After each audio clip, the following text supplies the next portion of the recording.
Gold has done well, but silver has surged. Should you buy it now is the question. Silver is now up over 250% in the last year alone as it has become immensely popular with retail investors. Many investors are excited to point out that silver has a strong use case as an industrial metal. It's a key component in electronics, including circuit boards, switches, and solar panels, thanks to the fact that it's an excellent conductor of electricity. Thanks to increasing demand for areas such as electric vehicles and growing electricity needs, largely due to the AI push, industrial use cases now account for around 60% of demand.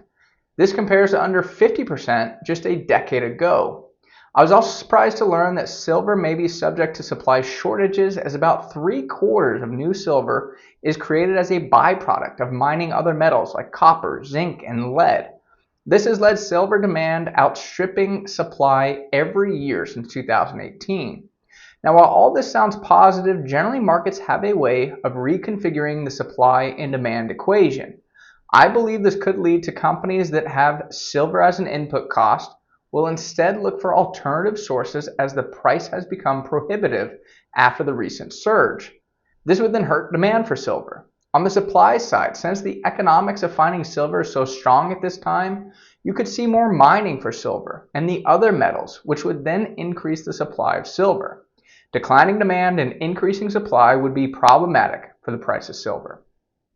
Another way to look at the value of silver is the silver to gold ratio, which tells you how many ounces of silver you need to buy 1 ounce of gold. The 50-year average is around 65, but today that ratio has fallen below 50. That is the lowest ratio in over a decade. Ultimately, your guess is as good as mine for where the top is for silver, but long term, I don't believe we will see strong results from this level. Don't forget, this is a volatile asset with other historical instances of massive rallies that were followed by large declines. We have talked about the Hunt brothers' attempt to corner the market in the 80s, but more recently, there was a bubble that occurred in 2011.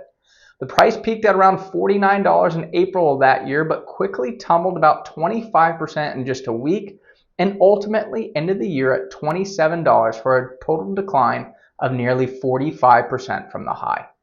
I'm Chase Wilsey with Wilsey Asset Management. If you like these videos, be sure to give it a like or comment, and feel free to check out our other YouTube videos and weekly newsletter for latest economic news, expert analysis, and market insights.